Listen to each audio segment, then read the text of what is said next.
Yan po mga kababayan. So, nakahingi kami ng magandang lupa doon. So, ang target ko ngayon, yung bayabas natin. So, lagyan muna natin ng lupa tong container natin. Ayan. Lagyan natin ng lupa yung container natin. Magandang klase ito kasi parang manure to eh. Naging compost na siya.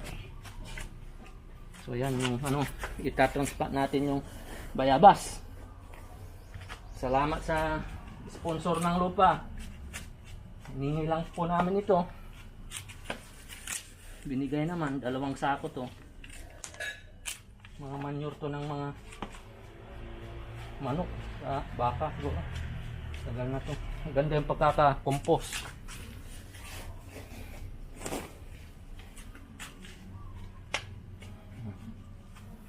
Punan natin bago natin ilagay yung ganyan. Yan ang pagtra-transplant natin.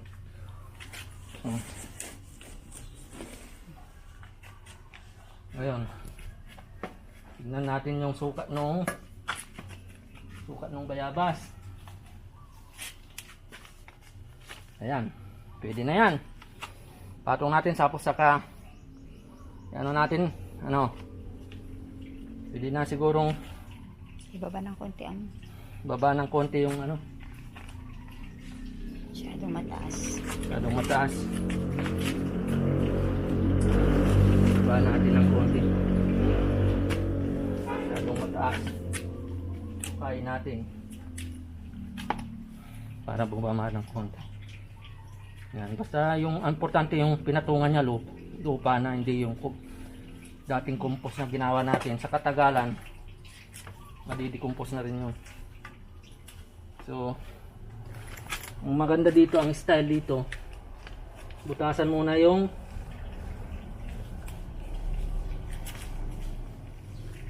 pinakailalim. Yun ang importante para hindi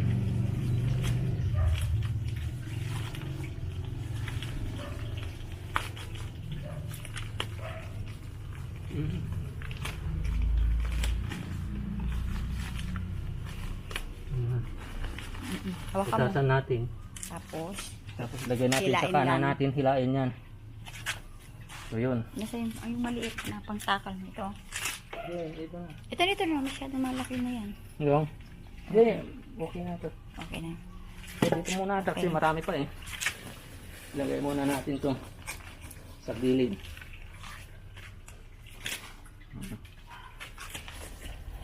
Yan, ganyan po ang pagka-transplant ko.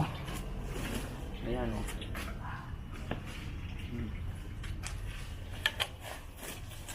Yan po. So, sa ganitong paraan, kahit papano, yung mga kagaya ko na hindi eksperto, medyo siguro may matututunan tayo dito. Okay na. Base experience lang naman to eh. Yan. Yan po. Yan. Tapos yung i-label natin. Yan, pwede natin hugutin yung Okay na, hindi na galaw. Tapos lagyan na natin ng lupa ulit. Yung gusto nating label. Kahit i-label lang natin, kahit medyo mataas to, walang problema kasi yung compost natin sa ilalim, makukompress pa rin yun eh. Sa katagalan. Kasi siyempre, hindi pa naman yun, kukompress yun. Kaya kahit na lagay natin ng Oo, super ang dami na. Enough na yan. yan. Label natin. Yan o.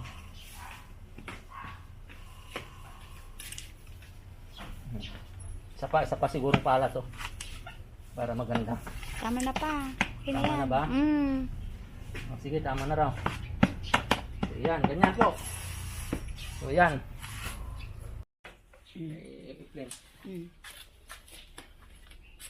Kapila. Ayan po. Diligan natin. Huwag masyadong basa. Para lang kumapit. Para yan. Ayan. Okay. Usapin mo yung sana, plants mo. Tumubo ka ng maganda ha. At mamunga ka ng malalaki at marami. Okay? Yan po. Yun naman, ilalagay natin yung binili nating Naibigay donasyon. binili natin na na seedlings ng talong. So, ito yung gagawin natin lalagyan, seedlings ng talong. Ayan, isa-isayin natin. Sana mamunga ng maganda. Ayan. Ayan. Hindi na masyado. Ayan, ganyan lang sa. Tama na. Sana lang. Ayan.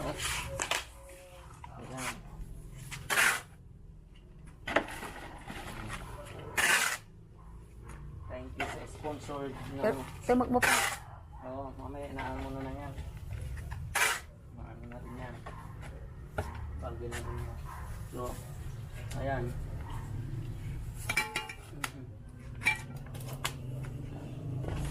Ano natin? Yung paglalagyan ng talong.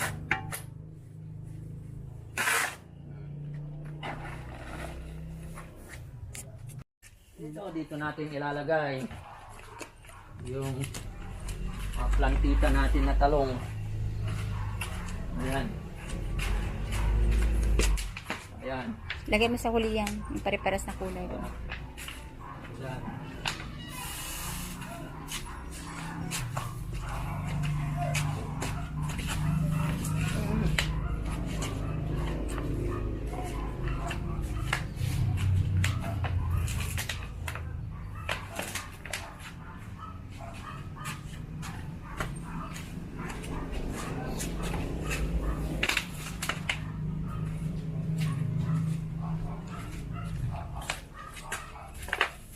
Okay na pa. Dito yung dalawa. Ayan, paano gawa lang siya? Andito. Ano? Diyan? Dito siya. Oh, yan. Pare, yan. Kayo isa doon. That's it. Okay. Okay na? Ito pa. Okay, lagyan mo. Doon sa huli.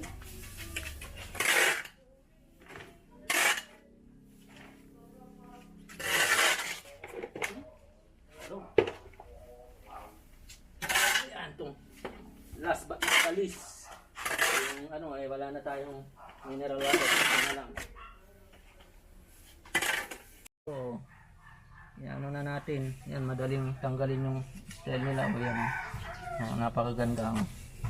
So, dito sa umpisa. So, yan, ganun lang natin. Mas maganda, medyo malalim ng konti para maganda yung yan. Pangalawa. Ito. Ayan. Ayan. Yun. Ayan. Pangatlo. Ito. Natin ito. Yan. May talong na tayo.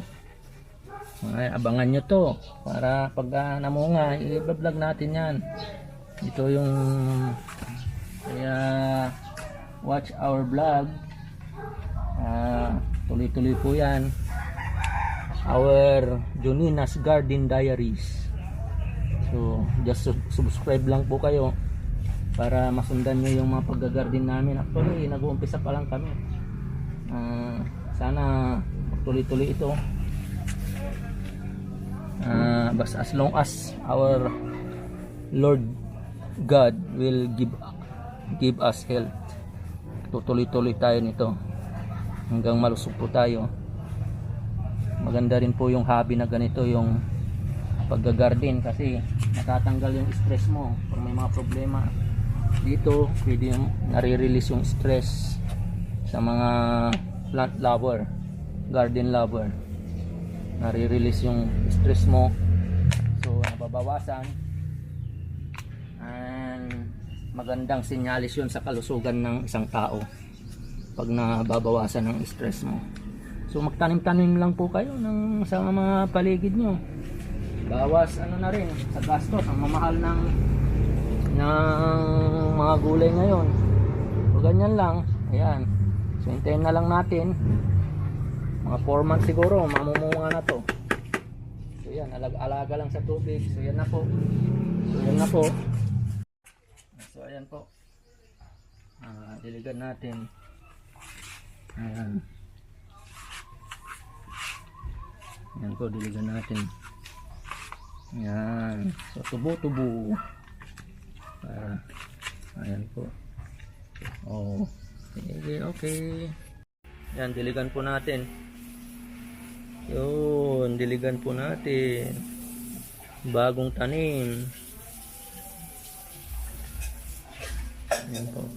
Update po ito yung talong na maraming langgam. Ayan po. Ang dami na.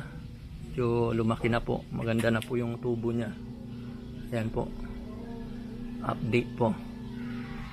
So yun yung talong natin na maraming langgam. Wala na pong langgam. Tapos tumubo na yung mga dahon niya. Ayan po. Ito rin yung isang talong natin. Ayan, mataas. Tumataas sila eh. Gusto ko sana yung parang dwarf lang sila. So lang, mabilis lang tumaas. Yung main na tinanim natin na avocado, parang malalampasan nyo na. So ayan po, update lang po to. Okay. Update po sa sa kamyas natin. Ayan po, yung kamyas dami ng bulaklak. Ayan, so talagang pinakain ko siya ng mga fertilizer para ayan ang dami ngayon. Ayan. Ang dami siya ang dami. Ayan po. So, ayan po yung update sa kamyas natin, mga kabalayan, kakaaro.